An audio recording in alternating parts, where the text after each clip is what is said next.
With that, I'm going to bring up our first family speaker. I guess I'm sort of the second, but Jen Griffin, come on up. Mom to Theo. She lives in California, and she's going to be talking about their journey with LGS. Thanks, Jen.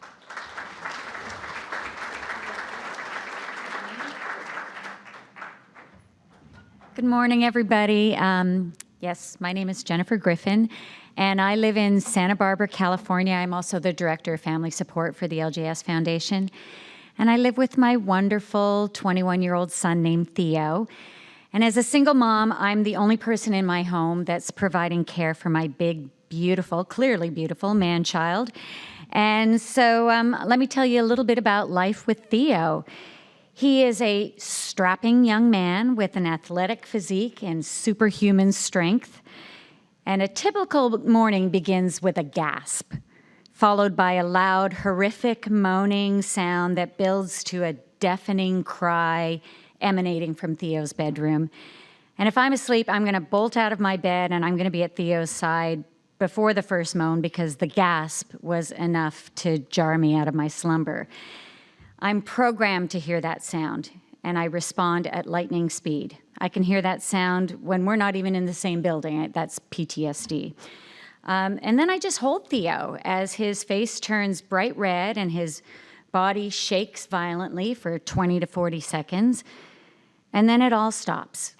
And he goes through a series of snorts and strange sounds and labored breathing. And he might go back to sleep, or he'll try to sit up and climb out of bed, extremely disoriented. And then usually he'll pee through his 2 diapers, and he'll soak himself and his sheets. And then our day begins. So Theo walks with great difficulty, and he definitely cannot navigate his environment independently. He requires a wheelchair when he's outside of the home, and he has no idea of the dangers that exist.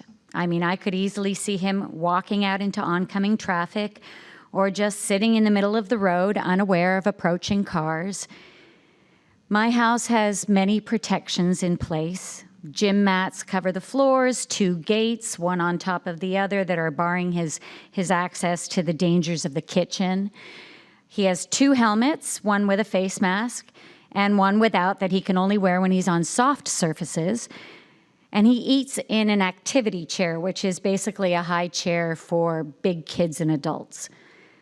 But still, we've had many accidents. For example, Theo once lost his footing and he fell through a window. The sheets of glass that fell all around him missed him completely. Such luck. Another time, I was getting him out of the tub, and he leaned into me, and the 2 of us just went flying onto the toilet, lifting it off its foundation and splitting it in 2. And aside from the bruise on my back and the flood in my bathroom, Theo was completely unharmed. He's had, broken fingers and toes and gashes that have required stitches, and we've had, I don't know how many broken dishes and stuff and holes in the wall. But so far, our luck has held up. Nothing life-threatening. But I'm getting older, and navigating Theo has become increasingly difficult for both of us. His walking was always minimal and unsteady, and it's just getting worse. I have to lift him off of the floor if I want him on his feet so that I can just walk him to his bedroom at the end of the day. Theo's a man. He's 5'10", he's 170 pounds, but I can still lift him from a curled position on the carpet to a standing position, just barely.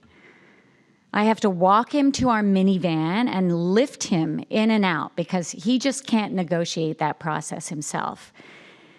So along with his needs for mobility assistance, Theo is unable to feed, toilet, bathe, or dress himself, and he's nonverbal, so he does not respond to simple instructions. When he is with me, I am managing all of his care needs by myself. So when I stand here and I talk about seizures and safety, I can honestly say that while Theo's safety is my priority, my own safety is in jeopardy as well.